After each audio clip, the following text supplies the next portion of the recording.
Olá, hoje a gente vai mergulhar numa ideia que revolucionou a forma como as cidades se movimentam. Pense no metrô, rápido, eficiente com o horário certo. Agora, imagine tudo isso, só que na superfície, usando ônibus. Parece impossível? Pois é sobre esse conceito, o do metrô sobre rodas, que a gente vai conversar. E vamos começar direto com a pergunta que não quer calar. Um ônibus pode mesmo ser tão bom quanto um metrô? Porque, quando a gente pensa em ônibus, a primeira imagem que vem é de um veículo lento, parado no meio do trânsito. Mas e se essa ideia estiver completamente errada? E se for possível um sistema de ônibus bater de frente com o metrô em velocidade e principalmente em capacidade? Bom, o ponto de partida é um problema que todo mundo que vive em cidade grande conhece bem demais: o trânsito. Um desafio diário, um caos. E o ônibus comum, que deveria ser a solução, muitas vezes acaba fazendo parte do problema, preso ali, na mesma fila de carros. Por décadas, a solução parecia óbvia. Construir mais avenidas, mais viadutos, mais pistas. Essa imagem, por exemplo, é de um plano antigo para Bogotá. A ideia era cortar a cidade com vias expressas. Só que esses projetos, além de caríssimos e destruírem parte da cidade, muitas vezes acabavam piorando o trânsito, porque só atraíam mais e mais carros. E o ônibus tradicional fica bem no meio desse dilema. A grande vantagem dele é a flexibilidade. Ele pode ir para qualquer lugar, mas essa vantagem some no meio do congestionamento. Como ele divide a rua com todo mundo, os atrasos são constantes, a viagem fica longa e a gente nunca sabe direito que horas vai chegar. É exatamente aqui que a história começa a virar. Alguém pensou, e se, em vez de o ônibus ter que se virar no trânsito, a gente criasse um caminho livre para ele? É o nascimento de uma ideia revolucionária, o Bus Rapid Transit, ou simplesmente BRT. Mas afinal, o que é um BRT? O mais importante é entender o seguinte: não estamos falando só de um ônibus mais moderno. Não. É um sistema completo e integrado. A chave, como diz a definição, é a tal da infraestrutura segregada, ou seja, uma via só para ele, que permite que ele funcione como um verdadeiro transporte de massa. Para a gente ter uma ideia do tamanho do salto, vamos olhar para este gráfico. Antigamente, cada tipo de transporte tinha o seu lugar. O ônibus comum levava ali, no máximo, uns 6.000 passageiros por hora. Se precisasse de mais que isso, não tinha jeito. Era preciso um bonde ou, claro, um metrô. Agora, olhem só a mágica acontecer. Com a chegada do Transmilênio lá em Bogotá, essa lógica foi para o espaço. O BRT simplesmente pulou para uma capacidade de até 45.000 passageiros por hora. Isso é nível de metrô, competindo de igual para igual com sistemas super robustos.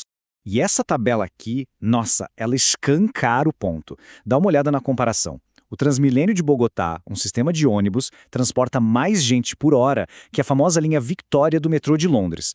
Ele não só chega perto, ele ultrapassa linhas de metrô de cidades gigantescas. É impressionante. Certo, mas como é que isso é possível? Não é mágica, é método.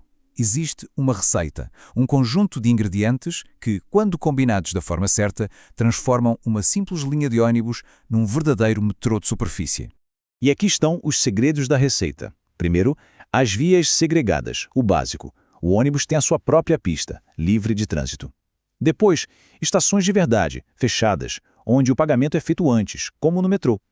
E o embarque é no mesmo nível, sem escadas, o que agiliza tudo. Se a gente junta isso com ônibus enormes, de alta capacidade e serviços que não param em todas as estações, o resultado é um sistema rápido e super eficiente.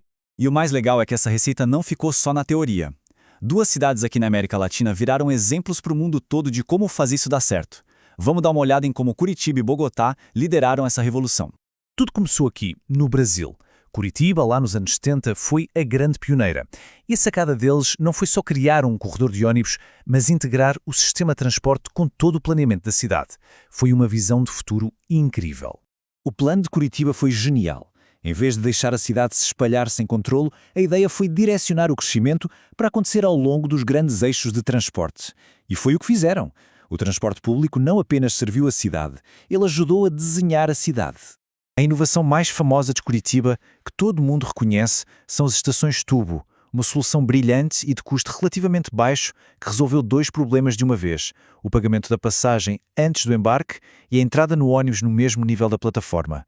Só isso já acelerou a operação de uma forma absurda. Agora, vamos para Bogotá. A cidade colombiana pegou o conceito criado em Curitiba e levou ele para um outro patamar. O sistema Transmilênio, que começou a operar em 2000, foi pensado desde o início para ter a máxima capacidade possível. E o plano era muito ambicioso. A ideia não era fazer só 1 ou 2 corredores, mas sim uma rede que cobrisse a cidade inteira. O objetivo era que 85% dos moradores tivessem uma estação a uma distância de caminhada de casa.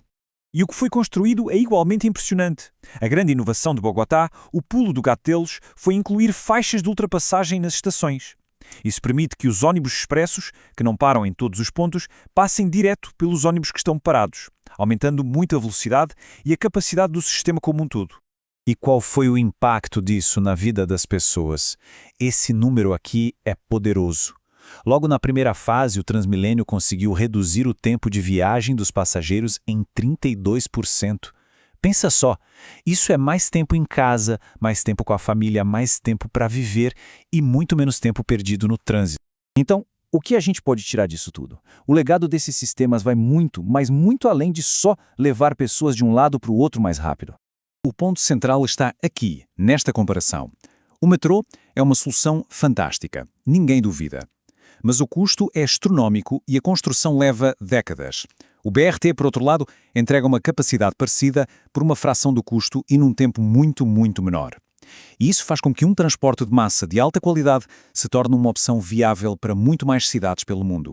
No fim das contas, o maior legado do BRT talvez seja o seu poder como ferramenta de planejamento urbano. Ele permite que as cidades cresçam de um jeito mais inteligente, mais sustentável, conectando de forma eficiente os lugares onde as pessoas moram com os lugares onde elas trabalham e se divertem.